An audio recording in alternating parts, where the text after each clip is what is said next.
जय हिंद दोस्तों, मैं यशवंत दीवान अपने यूट्यूब चैनल पाको छात्र में आप लोगों का हिंदी साहित्य स्व आकलन प्रश्नोत्तरी में की दूसरी क्लास में आप लोगों का स्वागत करता हूं। तो चलिए दोस्तों, बिना देरी के हम लोग अपने प्रश्न की तरफ चलते हैं। दोस्तों, इसमें जो दिया गया हमारा पहला प्रश्न है, प्रश्न नंबर 1, निम्नलिखित में से किसने हिंदी गद्य साहित्य को प्रतिष्ठा दिलाई? ऑप्शन दिया गया है ए भारतेंदु हरिश्चंद्र, बी राजा शिव प्रसाद सितारे हिंद, सी प्रेमचंद, डी महावीर प्रसाद द्विवेदी। दोस्तों, इसका जो सही ऑप्शन है ऑप्शन नंबर बी है, राजा शिव प्रसाद सितारे हिंद। अगला प्रश्न नंबर 2, भक्ति काल के किस कवि को संत कवियों का सिरमौर कहा जाता है? ऑप्शन दिया गया है ए सूरदास, बी तुलसीदास, सी कबीरदास, डी मीराबाई। दोस्तों, इसका जो सही ऑप्शन है ऑप्शन नंबर सी कबीरदास। अगला प्रश्न है दोस्तों,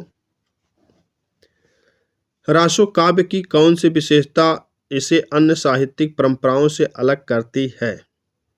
ऑप्शन दिया गया ए रासो काव्य में भक्ति रस प्रमुख है, बी यह वीर गाथा काल की कथा काव्य शैली है, सी इसमें प्राकृतिक चित्रण की प्रधानता है, डी इसमें तात्कालिक सामाजिक सुधार आंदोलनों का वर्णन है।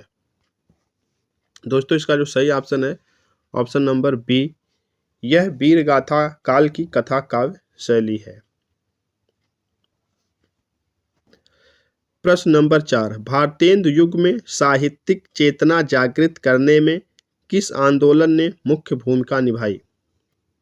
ऑप्शन दिया गया है ए आर्य समाज आंदोलन, बी ब्रह्म समाज आंदोलन, सी भारतीय स्वतंत्रता संग्राम, डी उपर्युक्त सभी। दोस्तों, इसका जो सही ऑप्शन है ऑप्शन नंबर डी उपर्युक्त सभी। प्रश्न नंबर 5, प्रेमचंद को हिंदी कथा साहित्य में किस नई धारा का प्रवर्तक माना जाता है? ऑप्शन दिया गया है ए स्वच्छंदतावाद, बी यथार्थवाद, सी आदर्शवाद, डी समाजवाद। दोस्तों, इसका जो सही ऑप्शन है ऑप्शन नंबर बी यथार्थवाद। प्रश्न नंबर 6, रहीम और रसखान के काव्य में किस प्रकार की समानता पाई जाती है? ऑप्शन दिया गया ए दोनों ने ईश्वर की निर्गुण उपासना पर बल दिया, बी दोनों ने ब्रज भाषा में कृष्ण भक्ति काव्य लिखा, सी दोनों ही छायावादी कवि थे, डी दोनों ही वीर रस के कवि थे। दोस्तों, इसका जो सही ऑप्शन है ऑप्शन नंबर बी है, दोनों ने ब्रज भाषा में कृष्ण भक्ति काव्य लिखा है। प्रश्न नंबर 7, कवित्व शैली का विकास किस युग में हुआ? ऑप्शन दिया गया ए भक्तिकाल, बी रीतिकाल, सी आदिकाल, डी आधुनिक काल। दोस्तों, इसका जो सही ऑप्शन है ऑप्शन नंबर बी रीतिकाल है। प्रश्न नंबर 8, जयशंकर प्रसाद की रचनाओं में भारतीय संस्कृति के किस दर्शन का गहरा प्रभाव दिखाई देता है? ऑप्शन दिया गया ए बौद्ध दर्शन, बी वेदांत दर्शन, सी सूफीवाद, डी तांत्रिक साधना। दोस्तों, इसका जो सही ऑप्शन है ऑप्शन नंबर बी वेदांत दर्शन। प्रश्न नंबर 9, आधुनिक हिंदी कविता में प्रयोगवाद और नई कविता के प्रवर्तक कवि कौन हैं? ऑप्शन दिया गया है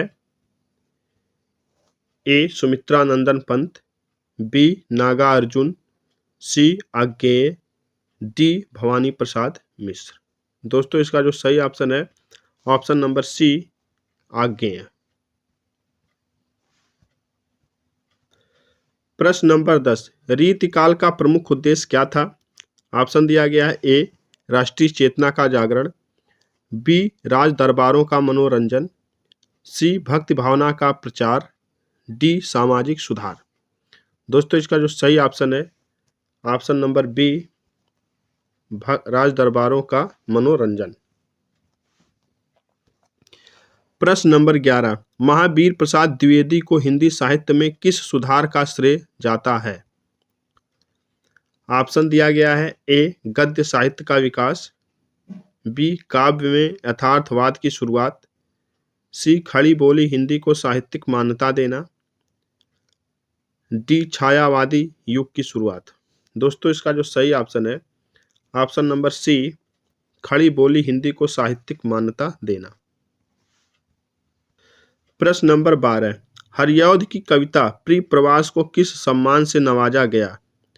ऑप्शन दिया गया, ए साहित्य अकादमी पुरस्कार, बी मंगला प्रसाद पुरस्कार, सी खड़ी बोली का प्रथम महाकाव्य होने का गौरव, डी भारत रत्न।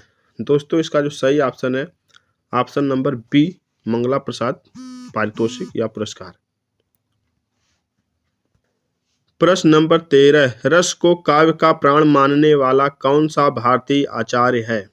ऑप्शन दिया गया, ए मम्मट, बी विश्वनाथ, सी भरत, डी पंडित जगन्नाथ। दोस्तों इसका जो सही ऑप्शन है ऑप्शन नंबर सी, भरत।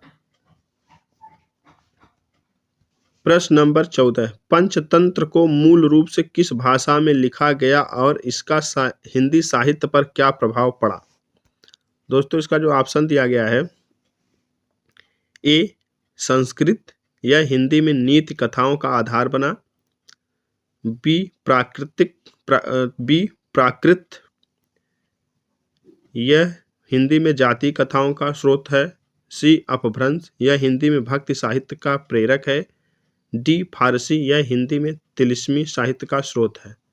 दोस्तों इसका जो सही ऑप्शन है ऑप्शन नंबर ए संस्कृत, यह हिंदी में नीति कथाओं का आधार बना। प्रश्न नंबर 15, कवि कुल गुरु की उपाधि से किस संस्कृत कवि को विभूषित किया गया है? ऑप्शन दिया गया, ए तुलसीदास, बी भारतेंदु हरिश्चंद्र, सी भूस्वामी, डी कालिदास। दोस्तों इसका जो सही ऑप्शन है ऑप्शन नंबर डी कालिदास। प्रश्न नंबर 16,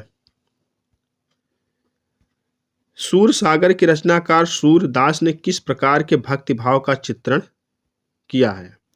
ऑप्शन दिया गया, ए दास्य भक्ति, बी वात्सल्य भक्ति, सी माधुर्य भक्ति, डी शांत भक्ति। दोस्तों इसका जो सही ऑप्शन है ऑप्शन नंबर सी माधुर्य भक्ति। प्रश्न नंबर 17, हिंदी में रिपोर्टाज लेखन की परंपरा किस साहित्यकार ने आरंभ की? ऑप्शन दिया गया है, A Shivdan Singh Chauhan, B Yashpal, C Rahul Sankrityayan, D Balkrishna Sharma Naveen. दोस्तों इसका जो सही ऑप्शन है option number A Shivdan Singh Chauhan. दोस्तों प्रश्न नंबर 19, रीतिकाल के किस कवि को रीति सिद्ध कवि माना गया है? ऑप्शन दिया गया, ए बिहारी, बी केशवदास, सी भिखारी दास, डी पद्माकर। दोस्तों इसका जो सही ऑप्शन है ऑप्शन नंबर ए बिहारी। प्रश्न नंबर 20, किस ग्रंथ को हिंदी साहित्य का महाकाव्यात्मक गद्य कहा गया है? ऑप्शन दिया गया है, ए गोदान, बी कामायनी, सी मैला आंचल, डी गबन। दोस्तों इसका जो सही ऑप्शन है ऑप्शन नंबर सी मैला आंचल। प्रश्न नंबर 21, छायावाद के 4 प्रमुख कवियों में से कौन भारतीय अध्यात्म से अधिक प्रभावित था? ऑप्शन दिया गया, ए जयशंकर प्रसाद, बी सुमित्रा नंदन पंत, सी महादेवी वर्मा, डी निराला। दोस्तों इसका जो सही ऑप्शन है ऑप्शन नंबर ए जयशंकर प्रसाद। प्रश्न नंबर 22, किस साहित्यकार ने हिंदी साहित्य में सांस्कृतिक पुनर्जागरण का सूत्रपात किया? ऑप्शन दिया गया, A Ramvilas Sharma, B Rahul Sankrityayan, C Bharatendu Harishchandra, D Mahatma Gandhi. दोस्तों इसका जो सही ऑप्शन है option number C Bharatendu Harishchandra. प्रश्न नंबर 23, किस युग को हिंदी साहित्य में साहित्यिक संक्रमण काल कहा जाता है? ऑप्शन दिया गया ए भक्ति काल, बी रीति काल, सी आधुनिक काल का आरंभिक चरण, डी भारतेंदु युग। दोस्तों इसका जो सही ऑप्शन है ऑप्शन नंबर डी भारतेंदु युग। प्रश्न नंबर 24, कामायनी महाकाव्य में कौन से 3 प्रमुख मनोभाव का वर्णन किया गया है? ऑप्शन दिया गया है ए करुणा शांति और प्रेम, बी श्रद्धा ईड़ा और आनंद, सी आशा विश्वास और त्याग, डी सुख दुख और धर्म। दोस्तों इसमें जो सही ऑप्शन है ऑप्शन नंबर बी श्रद्धा ईड़ा और आनंद। 25 नंबर प्रश्न दोस्तों, आज की प्रश्नोत्तरी का लास्ट प्रश्न है, हिंदी का पहला नाटक किसे माना जाता है? दोस्तों इसका जो ऑप्शन दिया गया है ए चंद्रगुप्त, बी नहुष माना, सी नील देवी, डी प्रबोध चंद्रोदय। दोस्तों ये नहुष है, नहुष माना नहीं है, नहुष है।